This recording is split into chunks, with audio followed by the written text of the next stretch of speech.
Change in the quantity demanded. इसको दो parts में बताओ, शिफ्ट डिमांड कर, मूव इन डिमांड कर।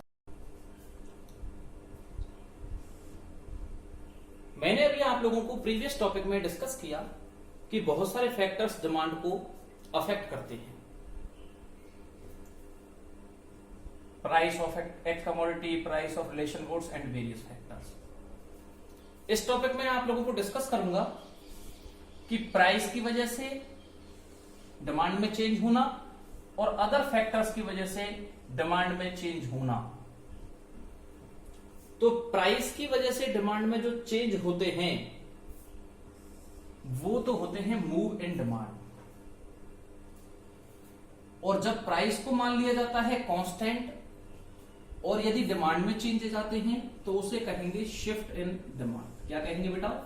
Shift in demand. बात समझ में आ गई आप लोगों के?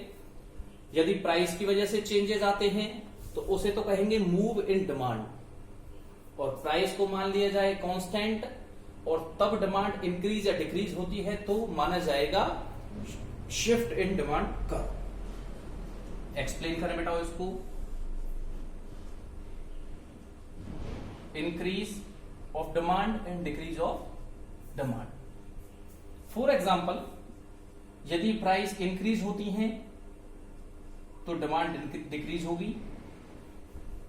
प्राइस इंक्रीज होती है तो डिमांड डिक्रीज होगी, और प्राइस डिक्रीज होती है तो डिमांड विल बी इंक्रीज। यहां पर मैंने प्राइस को किया डिक्रीज तो डिमांड होगी इंक्रीज, यहां पर मैंने प्राइस को किया इंक्रीज तो डिमांड होगी डिक्रीज।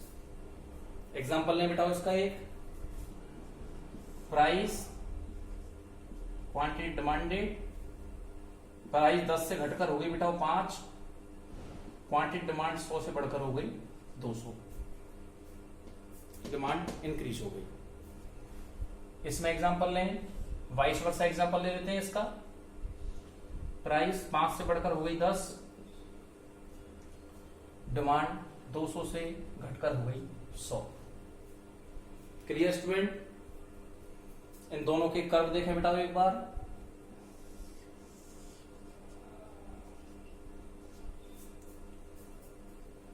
इधर ले लेंगे हम प्राइस, इधर ले लेंगे हम क्वांटिटी डिमांडेड 5, 10, 100, 200। जब प्राइस 10 रुपीज थी तब डिमांड थी 100 यूनिट्स की। क्लियर? जब प्राइस घटकर 5 रुपए रह गई तो डिमांड हो गई 200 की। यह है डिमांड कर्व। क्लियर? लेकिन यहां पर प्राइस कम हुई है और डिमांड इंक्रीज, इसलिए इसको कहा जाएगा इंक्रीज इन डिमांड। क्लियर? इसका वाइस वर्सा,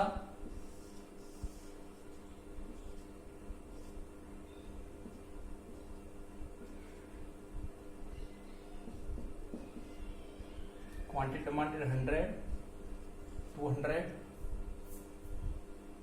प्राइस 5 रुपए थी तब 200 इकाइयां मांगी जाती थी, 10 रुपए होने पर उसकी क्वांटिटी आधी हो गई, डिमांड कर प्राप्त होगा ये। लेकिन यहां पर प्राइस इंक्रीज होने से डिमांड डिक्रीज हुई है, इसलिए हम मानेंगे इसको ऐसे। दोबारा समझिए बेटा, मूव इन डिमांड। जब किसी कमोडिटी की प्राइस में चेंज होता है तो उसकी डिमांड में चेंज होना मूव इन डिमांड कहलाता है। इसे दो टाइप में डिवाइड किया जाएगा, इंक्रीज एंड डिक्रीज। जब किसी कमोडिटी की प्राइसेस कम होती हैं तो उसकी डिमांड इंक्रीज होती है, जब किसी कमोडिटी की प्राइस इंक्रीज होती है तो उसकी डिमांड डिक्रीज होती है। इसको समझने के लिए मैंने एग्जांपल लिया है बेटा, यहां पर प्राइसेस मैंने घटाई हैं और डिमांड को मैंने किया है इंक्रीज। इसको समझने के लिए ये कर्व आप लोगों के सामने दिया गया है। दूसरा पॉइंट आता है डिक्रीज इन डिमांड। प्राइस बढ़ती है तो डिमांड डिक्रीज होती है। मैंने प्राइस को इंक्रीज किया है, प्राइस बढ़ाई है तो डिमांड ऑटोमेटिक क्या होगी बेटा, वो आपकी डिक्रीज। और इस कर्व से इस पॉइंट को क्लियर माना जाएगा। Clear student? अब हम लोग अगला टॉपिक देखेंगे shift in demand.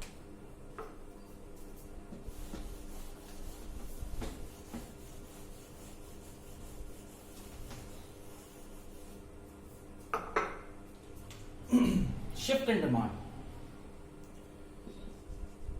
Price constant रहे और अदर फैक्टर चेंज हो जाए। प्राइस कांस्टेंट रहे और अदर फैक्टर्स क्या हो जाए बेटा, चेंज हो जाए। जैसे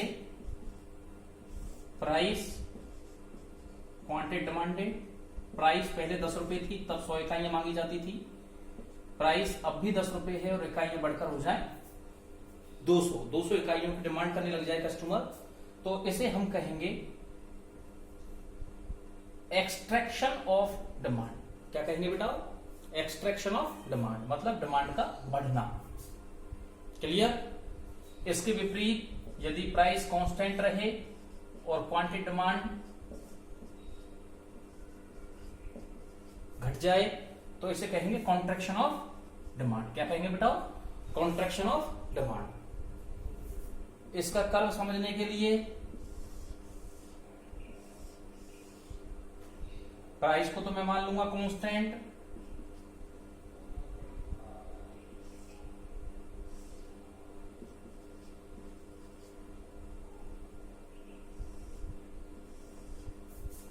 सौ से बढ़कर हो गई 200, ये डी था, ये हो जाएगा बेटा D1। क्लियर। इसको क्या कहेंगे अपन, एक्सट्रैक्शन ऑफ डिमांड। इसमें भी प्राइस कांस्टेंट मानी गई है,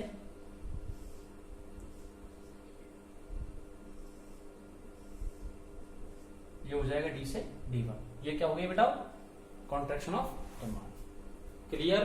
200 से घटकर कितनी रहेगी बेटा इसमें, 100। यहां पर डिमांड कर्व D से D1 की ओर शिफ्ट हुआ है, यहां D से D1 की ओर शिफ्ट हुआ है, लेकिन यहां इंक्रीज इन डिमांड दिखाई गई और यहां पर डिक्रीज इन डिमांड दिखाया गया है। आई होप ये दोनों टॉपिक आप लोगों को क्लियर हुए होंगे, shift in demand curve and move in demand curve.